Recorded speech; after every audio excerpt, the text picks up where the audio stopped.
Welcome to Parallax by Ankur, a podcast produced by Radcliffe Cardiology to bring you a new angle of all things cardiology and the best from the US Cardiology Review. Published every second Monday, Ankur Kaura, MD, interventional cardiologist at the Cleveland Clinic in Ohio, USA, speaks with legendary cardiologists, reviews late-breaking trials, and interviews authors of our latest and best US Cardiology Review articles. We call them #audio articles.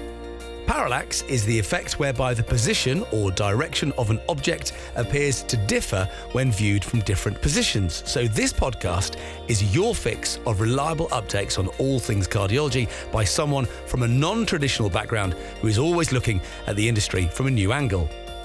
Now, here's your host, Ankur Kaura, MD. Hello, everyone. This is another episode of Parallax. My guest today is an extremely special one that I have looked up to for several years. And I'm sure a lot in interventional cardiology and cardiovascular medicine and medicine at large have looked up to her because of, not only her scientific contributions, which, all of us know are profound and exemplary, but also, what she has done for women in medicine and what she intends to do for women in medicine. It's kind of like this name needs no introduction, but I'm going to introduce her anyways. My guest today is Dr. Roxana Mehran. Professor Mehran is professor of medicine at the Mount Sinai School of Medicine in New York. She is an interventional cardiologist and a clinical investigator extraordinaire. She has published numerous seminal works in the field and has literally is someone who can, stand up and say, look, I actually changed practice, which, very few of us have actually done. A lot of us aspire to do, but few of us actually get there. So I'm going to stop talking now because I'm sure our listeners and our audience want to listen more from you, Dr. Mehran. Thank you for making the time and welcome on the show. Thank you so much, Dr. Kaura. You yourself are exemplary and have set wonderful example for all of us as clinicians, and you've your own contributions are tremendous. So I'm humbled to be on this podcast with you. Oh no, thank you for your extremely kind words. So I want to start the show by talking to you about your journey, because a lot of our listeners are early career physicians. They're also fellows in training or residents in several specialties in medicine broadly. I'm not particularly talking about internal medicine or cardiovascular disease. And, you certainly come across as a role model for many to follow or create their own paths. So, tell us how did medicine start for you? When did you start thinking of entering into medicine broadly? And what were some of the influences in your early life? Well, thank you for that.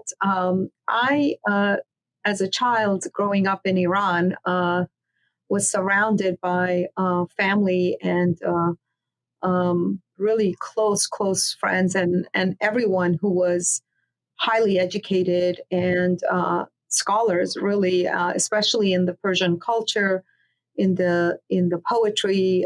We would have multiple sessions, and I grew up in that beautiful culture of Persian culture, Iranian culture. And I'm really, really very, very fortunate to have grown up there until I was about 13. But all throughout my journey there in Iran, the short time of my life that I did live in Iran, I was influenced by the ancient culture and its incredible gift of giving and providing care. And I was always, despite the fact that my father would have me very well versed in Persian poetry with Hafiz, Sadi, Khayyam, Rumi, I would gravitate towards the sciences always, did extremely well in the sciences.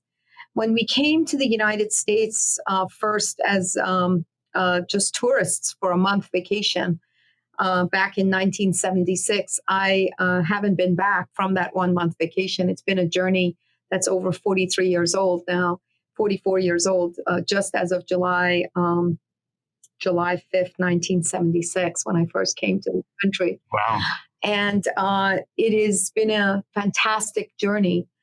But very soon after, about a year into our time here in the U.S., my younger brother, 11 years old, fell extremely ill with a condition where he couldn't walk. He had joint inflammation. He was admitted to the hospital, and for us as foreigners, as immigrants, we were very, very much at the beck and call of the U.S. hospital and the care that we were given in that hospital. And I recall I had another younger brother, 6 years old, at home, so my mom had to figure it out, and I would never leave my brother's bedside, and I would sleep there at night and stayed with him. And I watched the doctors work very, very hard to solve the puzzle of my brother's Hinoch Schönlein purpura that he had with glomerulonephritis. That was very, very difficult journey for him. But once the diagnosis was made and he was then into the recovery, I realized that that was the place for me to figure out the incredible art of medicine, to learn how to make diagnosis, to make patients feel better, and to deliver care. And the rest is history. So I just really, really proceeded in that direction. Wow, that's quite a profound experience, you know. He's got children and everything is fine, but it was really his illness that got me very much interested. Yes, you know, so what I was saying was that it's a profound experience, you know, that early on in life when all of us are very impressionable and, you know, are still figuring out what we would want to do as we grow older. That's that kind of an experience can propel careers like yourself. You know, I've sort of noticed that in careers of exemplary cardiologists, you know, one of whom, you know, happens to be Dr. Bhatt, who I haven't had on the show yet, but I want to. But you know that that was quite the experience. So then, did you then move back to Iran and come back later, or was that? I've never been back to Iran from that date. That 1 month vacation turned into a life journey for me, and I've neve been back. Yeah, wow. Due to the circumstances, as you can imagine, everything sort of there was upheaval, and then I've stayed here.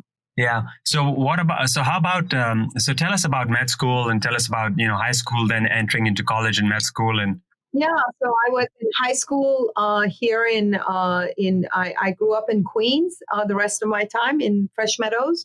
I went to high school at St. Francis Prep, which is a wonderful, wonderful school, very close to my then uncle and aunt who we lived with.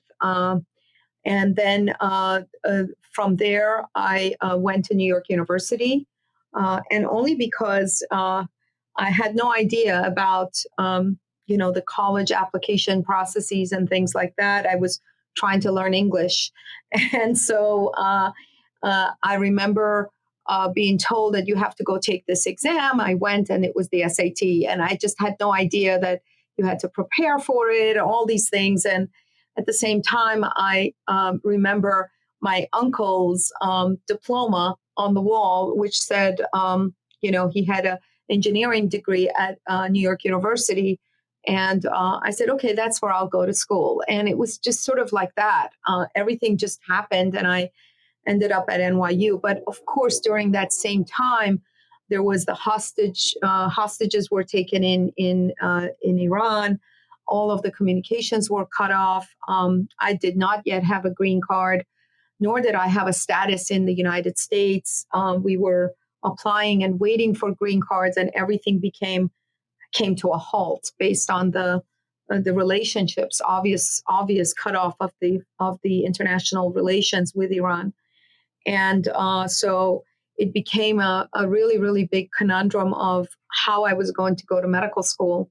And my college then advisor for medical school said to me that there's no way with your current status that you'd be able to be admitted into a U.S. medical school. It's hard enough for Americans. You don't even have a status in this country, and you're sort of in limbo. Why don't you stay and work for a while, take some gap years, which is now very exciting to do. But I was not a woman of a gap year person. I had already skipped a year in high school because because of all the work that I had done in Iran, and I wanted to just proceed, and ended up actually, to make a long story short, with a lot of conviction. I had heard a few of my friends applying to this medical school in Grenada, St. George's, and I just said, okay, I'm going to apply there. And it was a very, very courageous move. And I would never, ever, ever do it or allow my daughter to do it. But I think because of some really not understanding all the details, I just went off with no real status, no ability to come back to the United States. And I went to Grenada. And then, of course, there was an invasion in Grenada in that year, 1983.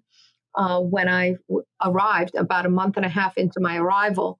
So it was unbelievable that I was able to be brought back to the States and then go on to receive a green card. All of this before I was 21. I was 20 when I started medical school. And so it was just a very, very fortuitous set of circumstances. And it really is truly the journey that you will learn so much from, being through a U.S. invasion of Grenada, being evacuated on the first plane, and then, of course, having to go through all of that. I guess the big silver lining is that there's a huge appreciation for how much and how your conviction of wanting to be who you want to be, keeping with your goals and keeping that in your head. I really am the example of an impossible dream, honestly, because if you think about a foreign immigrant in the United States during the time of during the time of the hostage crisis and the Iranian Revolution, and then finally making my way through St. George's University to come into the University of Connecticut as a resident and a chief resident there, and then coming to Mount Sinai as one of the fellows in cardiology, as one of the first female fellows in cardiology at Mount Sinai. Yeah, wow. I'm in awe of the journey. I'm also just amazed and also delighted at the same time. I truly think that universe sort of throws things at us in order to prepare us for the stage the universe wants us to be at. And I think the experiences that you had early on in your life, which were very dramatic and I'm sure have left an impression. I mean, it sounds like you still vividly remember every scene from those times, and you should. I think those have had an impression on you and have fueled the desire in you to have goals and keep succeeding, and then once you're at a certain stage, like yourself, you are what you're doing now with Women as One is getting other women the platform that they deserve, which they have for long not been given for one reason or the other, which is phenomenal, which is exemplary, quite frankly. So thank you for sharing that experience with us. Wow, that was what a story to share and what an ordeal. So which I want to focus this conversation. I mean, all of us know your scientific contributions, and I'm going to touch upon them and talk about them a little bit. Particularly contrast-induced acute kidney injury, which has been your field, and you've sort of pioneered and championed the topic for interventional cardiology. But let's talk about Women as One. That's your initiative, and it's now been up for, I would say, 2 years, or is it longer, or is it less? Correct me if I'm wrong. No, we launched in January of 2019. It's really incredible to see that in about a year and a half, and with also with COVID, we've been able to accomplish so much, and it really is not just because of me. We have an incredible group of dedicated staff, as well as amazing women who have been in support, as well as working with American College of Cardiology, European Society of Cardiology, and the American Heart Association. I think we have touched and striked a note that is very much audible to many. And I do think that it really is time for us to do something about the disparities. And it isn't about, I think for the last 2 decades, women have started to really understand the different treatment, the different the pay gaps, the gaps that exist, not just in payment, but also in promotion, in publications, in recognition, in being heard and seen. And we've talked about it, but we've not really made the kind of impact that we should have been making, given all of the progress that women have made over the years. And I have always been one that shied away from using my gender as sort of, oh, I'm the only woman, so therefore this should come to me. I have always believed that you should work hard, just as hard, if not a little bit harder, or if not a lot harder than your male colleagues, so that you could be recognized. And I did do that for the last 25 years in my career.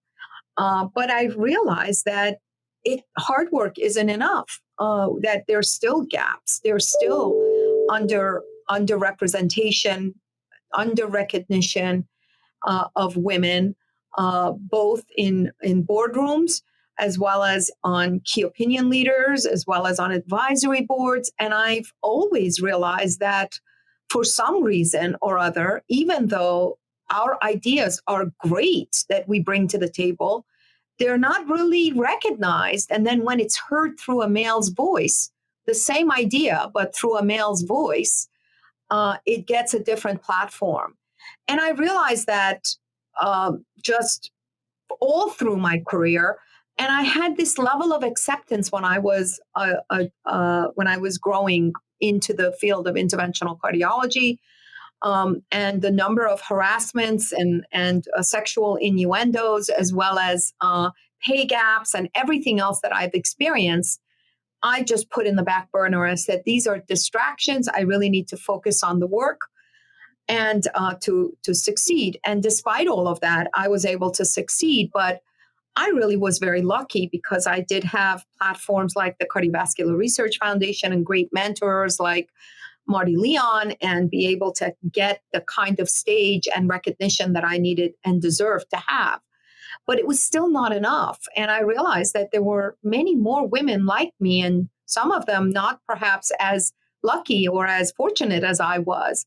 And so I felt that it was time that we should do something. And it was about 15 years ago when I and Ale De Chieffo, another woman from Milan, we founded the Sky Women in Innovation, WIN. We brought it to the attention of the then president, Bonnie Weiner, who was fantastically supportive. And Sky really embraced us and gave us a platform. We were able to make a lot of important contributions to research, education, and addressing some of the issues in interventional cardiology.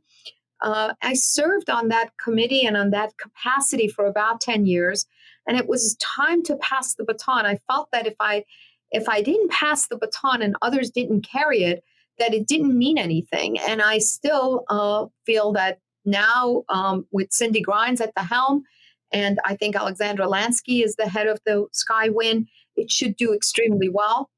But I also felt that societies and the American College of Cardiology, AHA, Sky, ESC, they all have a lot of work to do for the entire community of cardiologists and for cardiovascular health and care and clinicians and clinician scientists and all of that work that needs to be done. And to have their venue be the gaps in gender equality and representation, yes, they absolutely support and have incredible support and strategic planning around that, but it's not their number one goal.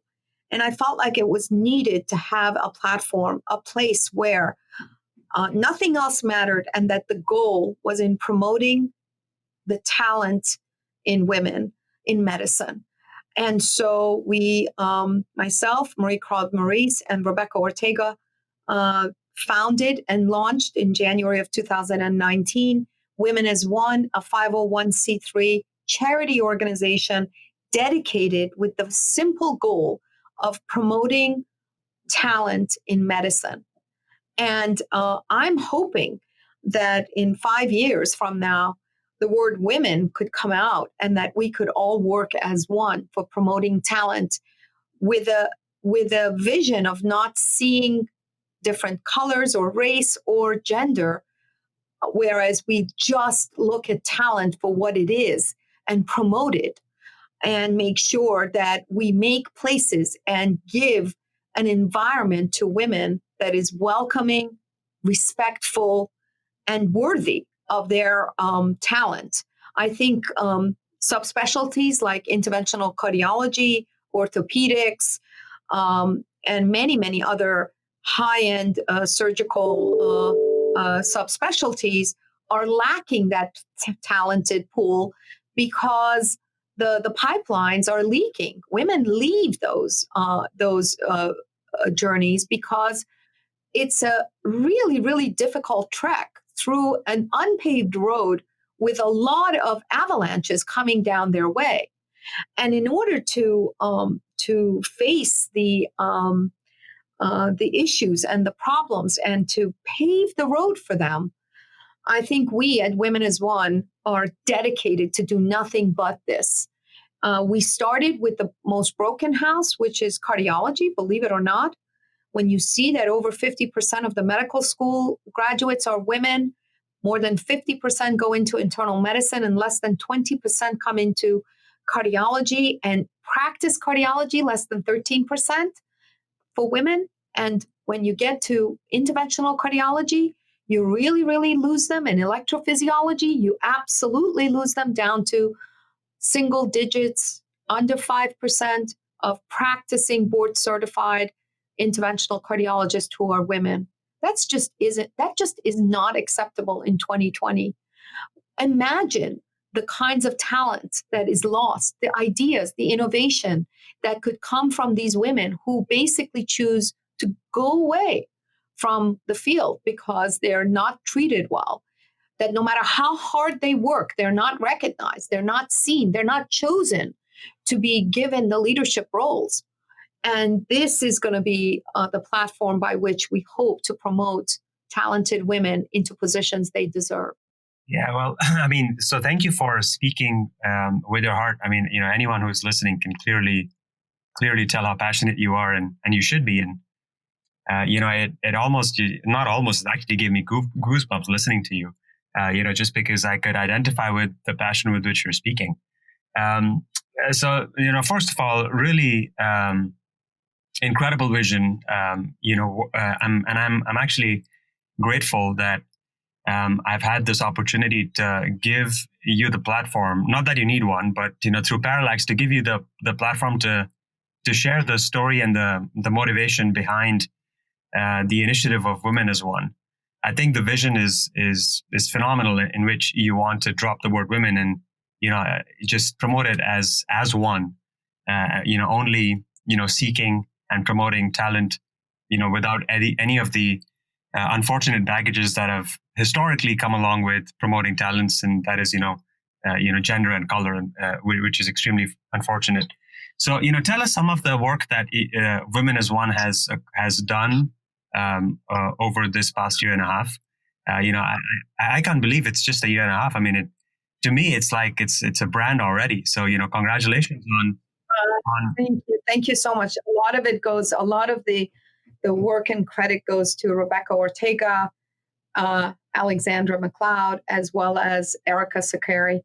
These three women work endlessly And we've built a talent directory. Through the talent directory, we make matches and we introduce women and promote them and make sure that congresses have the names and the subspecialties and the area of their expertise so that they can get podium time. The talent directory has grown close to 1,000 women now, and we're hoping to continue the growth of this directory. We ask women to go in, give in their credentials, upload their CVs, and allow us to sort of be an agent for them, honestly, and make sure that we give them the opportunities that they deserve to have. We also launched, I'm extremely proud of the Escalator Award program that we put forth this past year. We awarded 5 women out of the pool of an incredibly talented 71 women who applied for the Escalator Award. 5 women each received $50,000 to their institutions so that they can continue their work that was ever so impressive.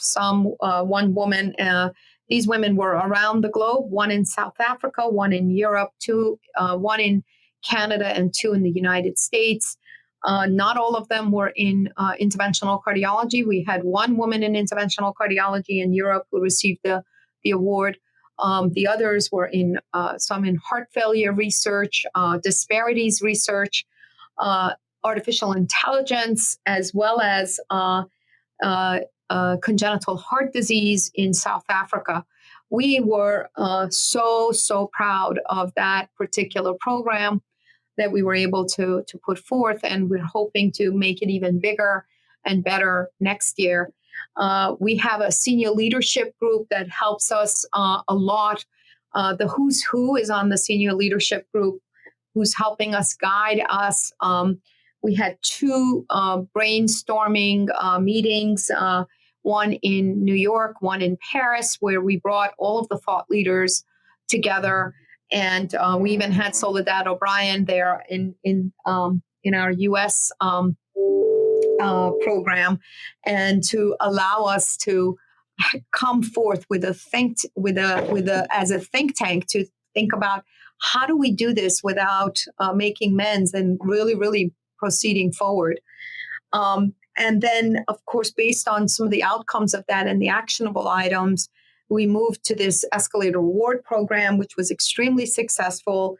We've also just started a very interesting program for interventional cardiology called CLIMB.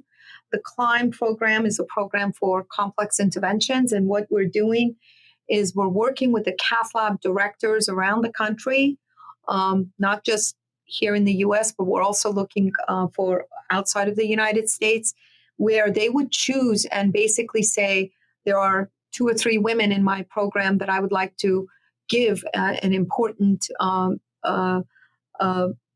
subspecialty to, like if it's imaging or if it's hemodynamic support or CTO, or so that they would get further imaging, or if it's TAVR or mitral valve or whatever it is, so that or interventional imaging.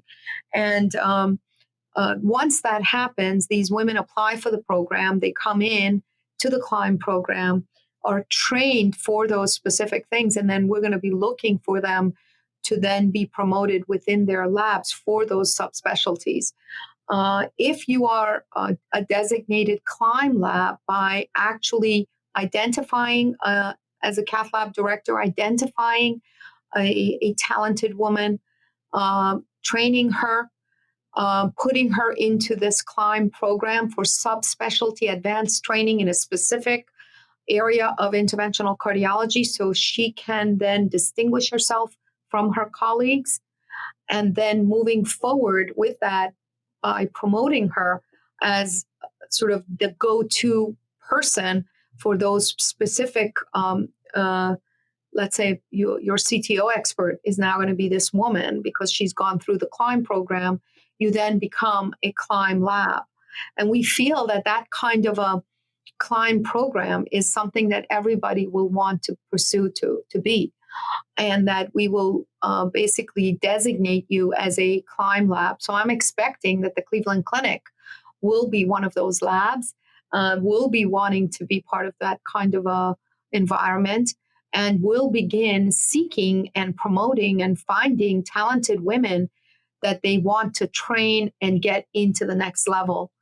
And a Climb lab not only promotes the talented women into that particular subspecialty, but is also extremely aware of the environment that needs to be put forth for women in the cath lab, the zero tolerance for sexual harassment, the availability of breast pumps, as well as a parental leave policy that's equal for men and women in their cath lab, and allows women not to give them 3 years off or 1 year off, but to give them the time that they need in series with their partner so that they could share the caring of their children.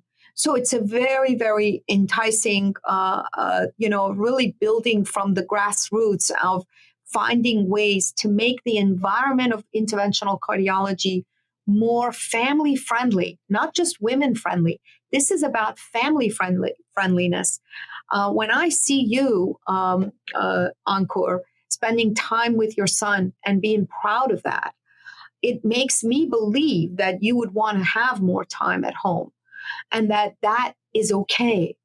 It's okay for men to want to be at home, and therefore it's okay for women as well, and to create this family-friendly environment that will make us a happier subspecialty to go into, and not this aggressive, who am I going to throw off the podium and who am I going to throw off the cliff so that I can climb up there.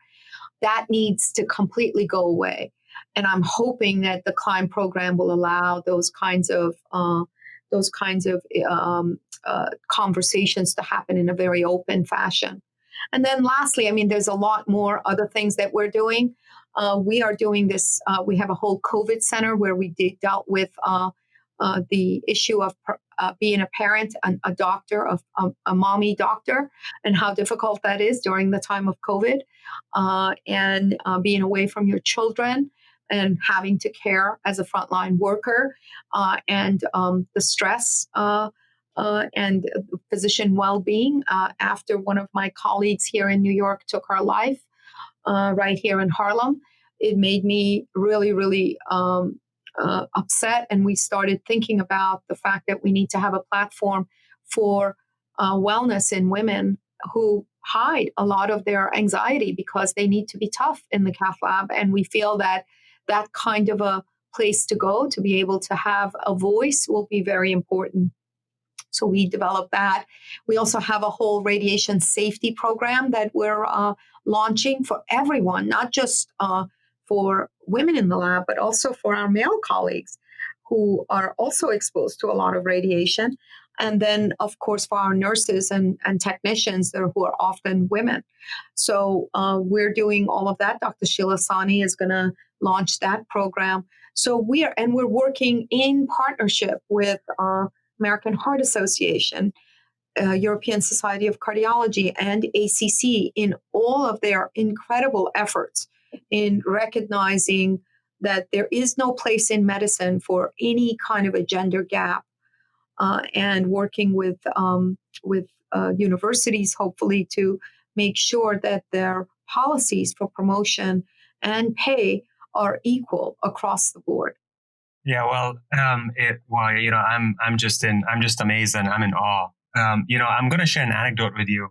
So I happen to be on vacation this week, and so I've been trying to do more chores at the house, and I'd like to believe that I'm a hands-on father, and is a role that I actually enjoy the most.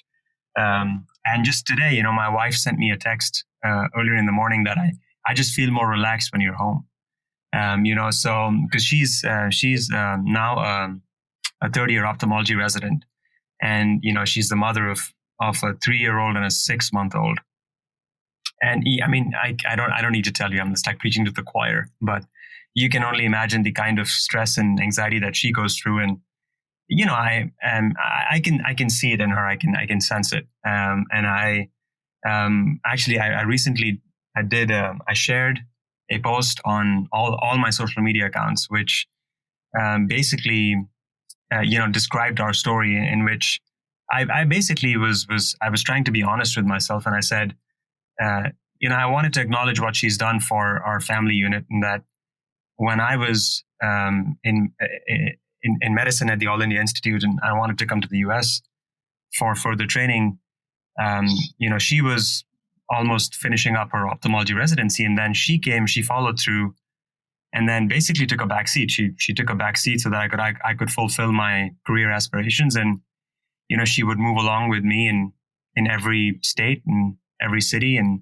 just take up these voluntary research positions, so that she could just, quote unquote, stay in touch with the subject that, she was, quite frankly, a trained ophthalmic surgeon back in India.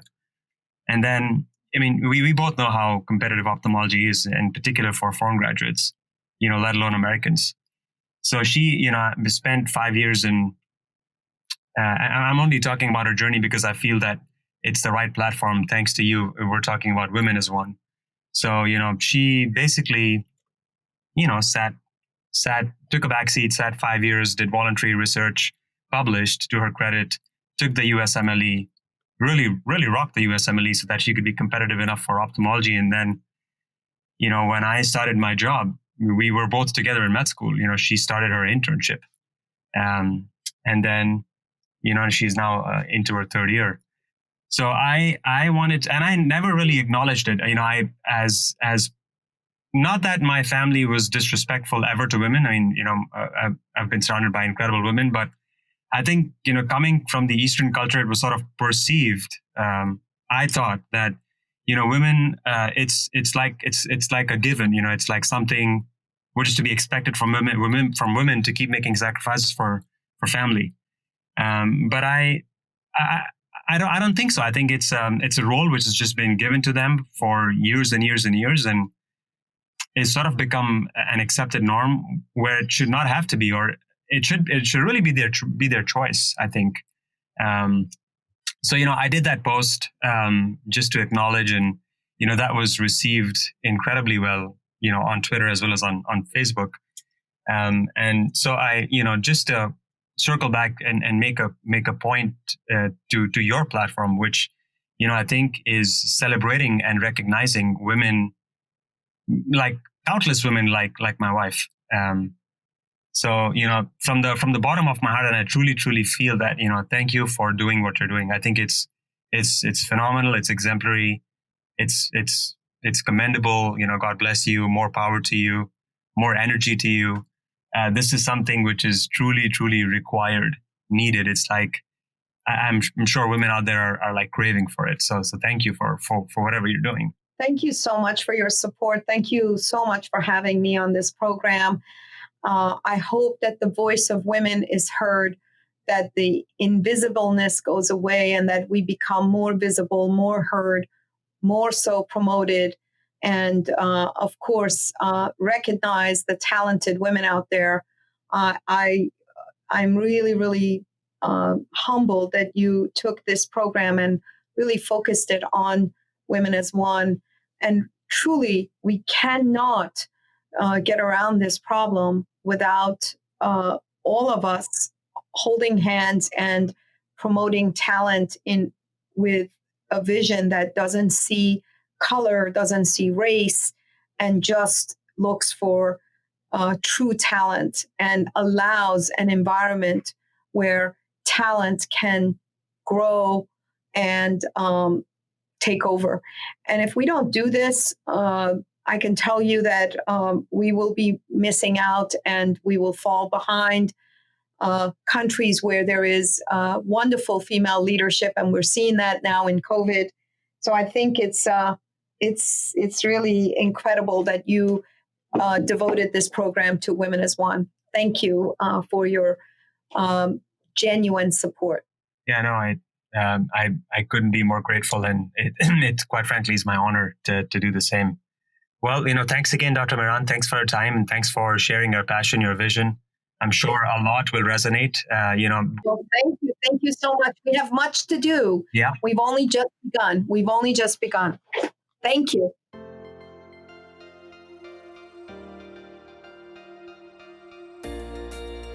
Dear cardiologists, we want to make this podcast about you and for you. So please email us your critical thoughts, comments and questions at podcast@radcliffe-group.com and visit uscjournal.com for more information. You can also follow us on Twitter, LinkedIn, Facebook and Instagram at Radcliffe Cardiology for daily updates.